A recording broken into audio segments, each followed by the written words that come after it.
con respecto a parte de la presentación o algo complementario que vamos a ver con respecto a la sesión del día de hoy, digo, es prácticamente complementar, digo, compartirles algo sobre, si se dan cuenta, veíamos algunas características con respecto a los materiales, veíamos tanto los que son conductores, los que no lo son, los superconductores, y hay una clasificación adicional a esos mismos que les llamamos superconductores.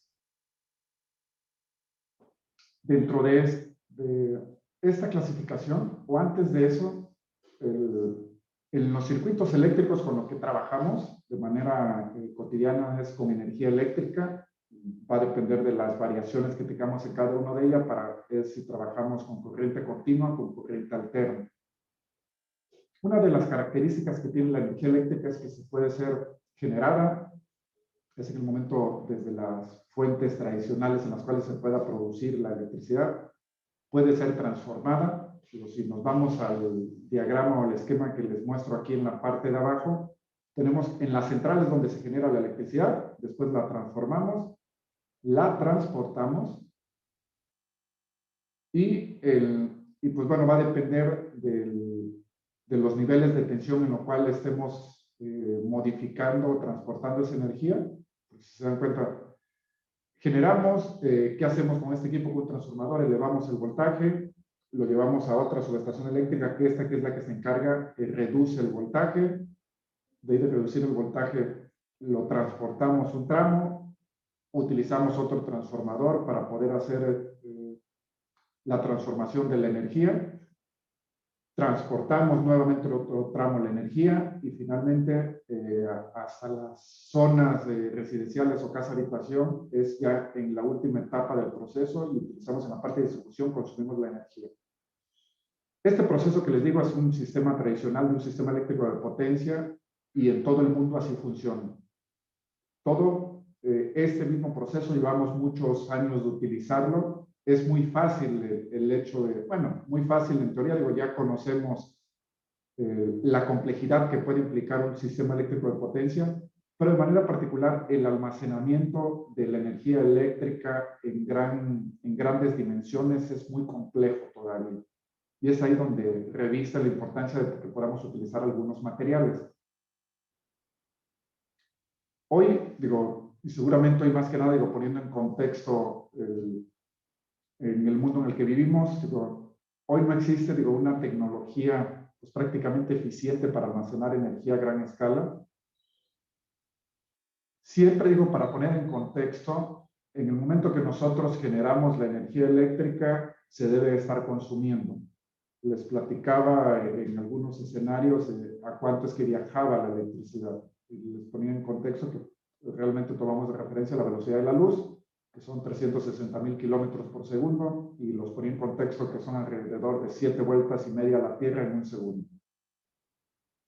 Con esto, digo, seguramente les ha tocado escuchar, ver, vislumbrar lo que el debate que todavía estaba hasta estos días viendo entre las modificaciones que se daban a la ley de la industria eléctrica, en particular hay algunos tópicos importantes donde dándole pues prácticamente una prioridad al tipo de tecnología que maneja la Comisión Federal de Electricidad, no al tipo de tecnología, sino dándole prioridad a lo que suministra la Comisión Federal de Electricidad al sistema eléctrico nacional.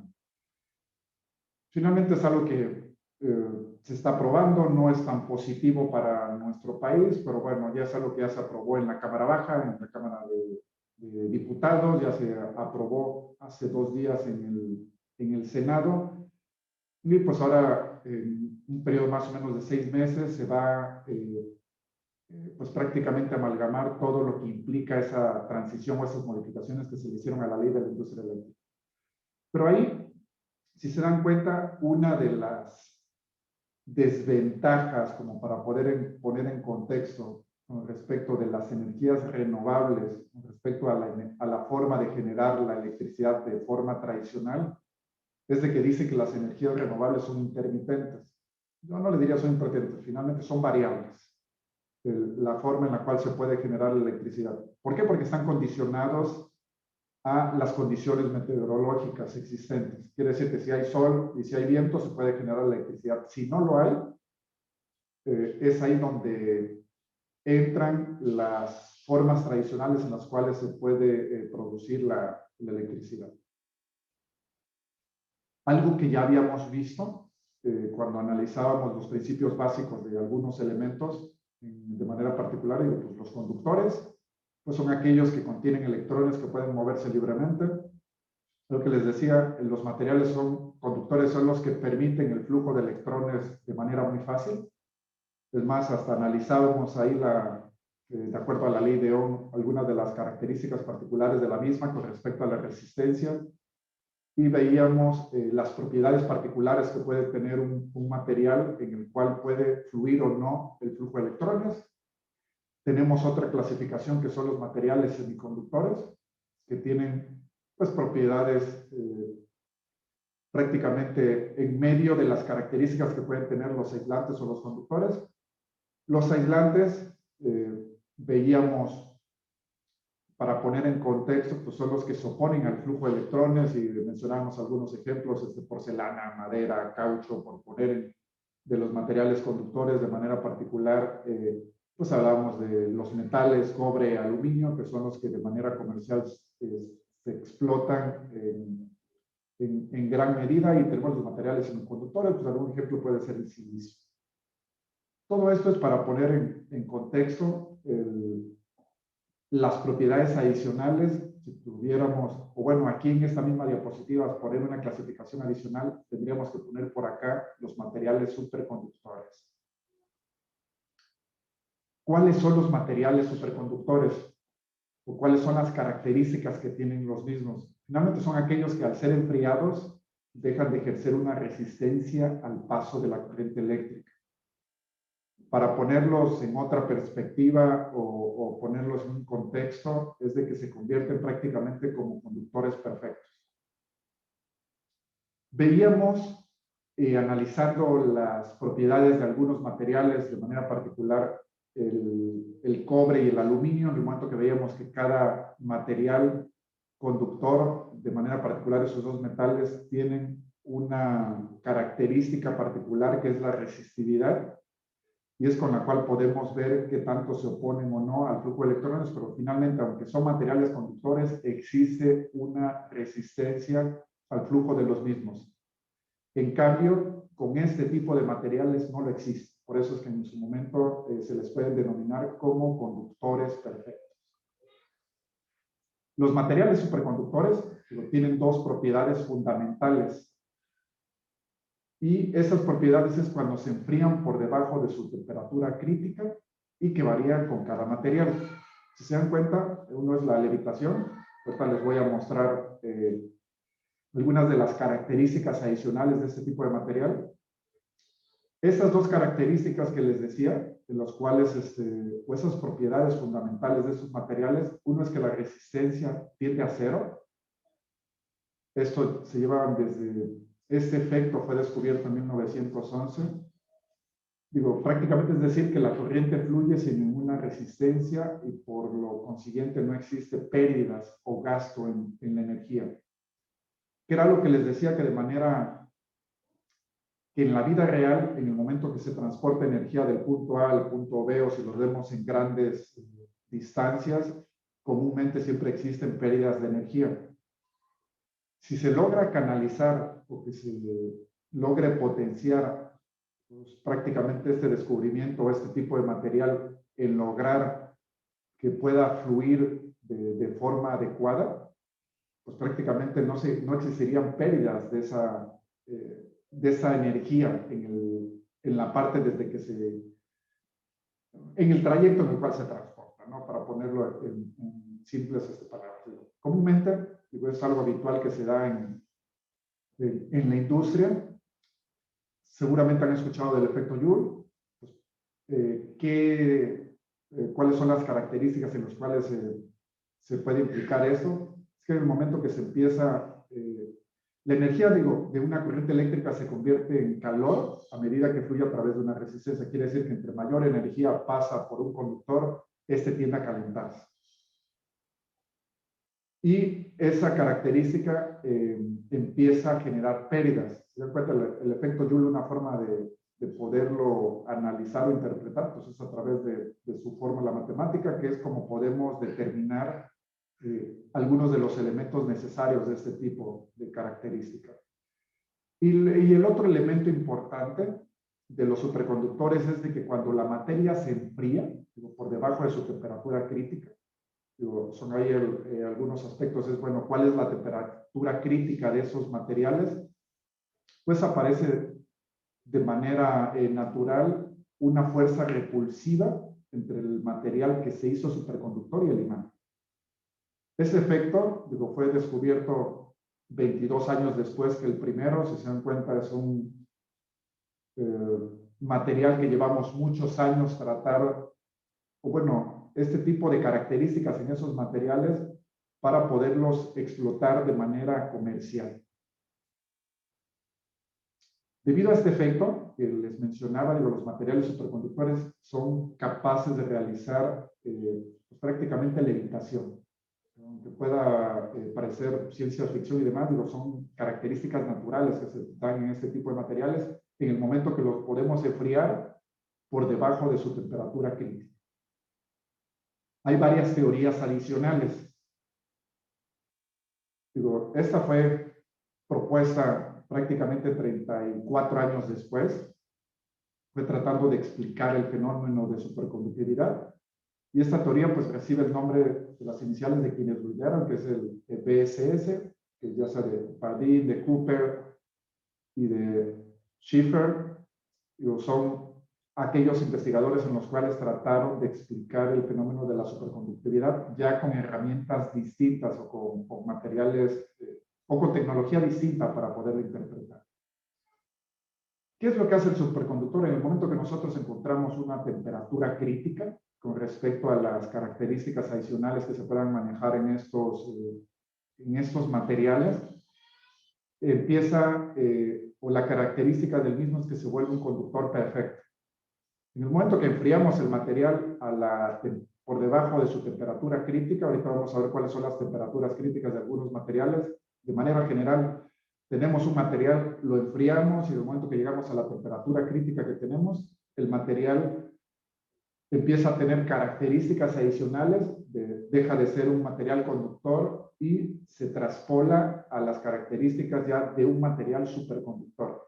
¿Y cuál es la ventaja que tiene este tipo de material? Es de que la resistencia al flujo de electrones es completamente cero, y en el momento de no existir esa resistencia, se vuelve un conductor perfecto y por el cual no se generan pérdidas en el transporte de la energía.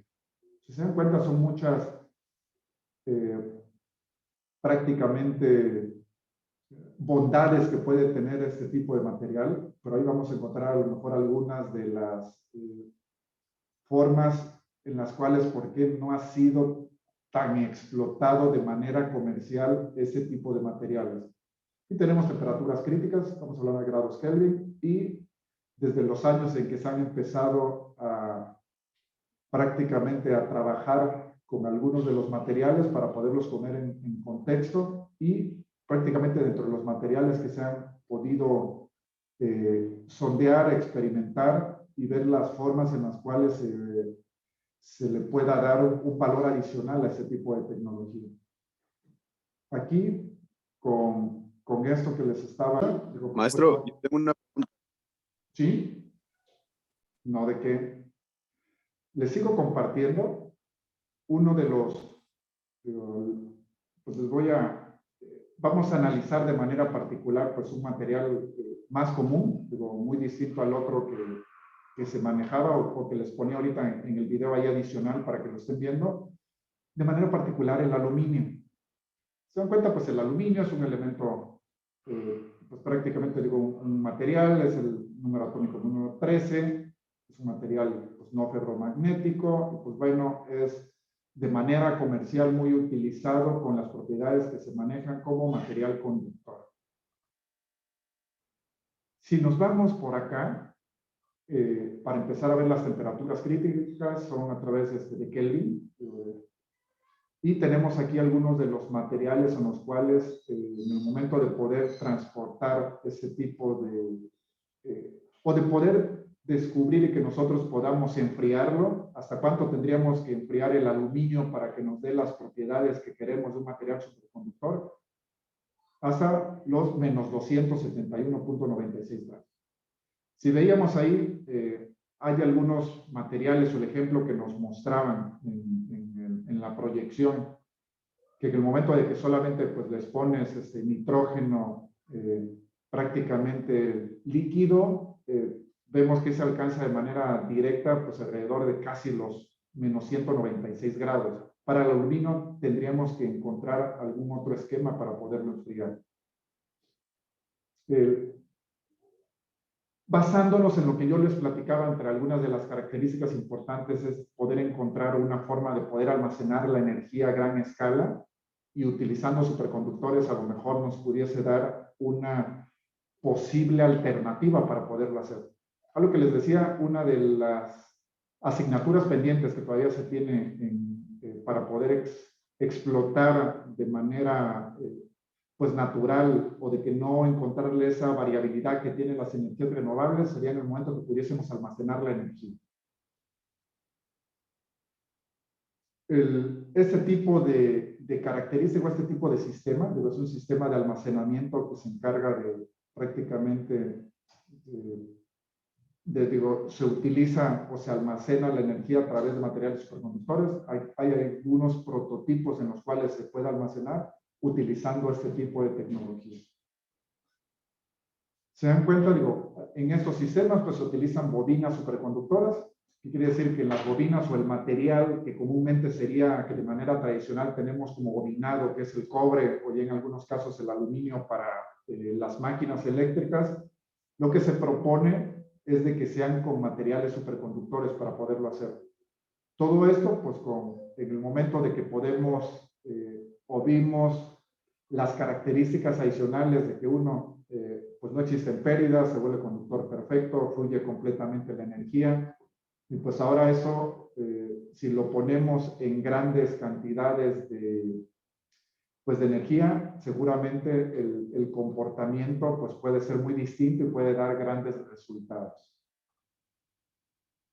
Aquí algunas de las características.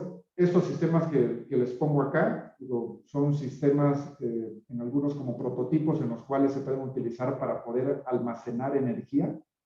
Aquí tenemos las capacidades en las cuales se pueda prácticamente el hecho de poder almacenar y aquí tenemos algunos estimados con respecto al dinero. Si se dan cuenta, este tipo de tecnología es la más, o al menos de las más caras, con respecto a cada uno de los que se van a estar manejando.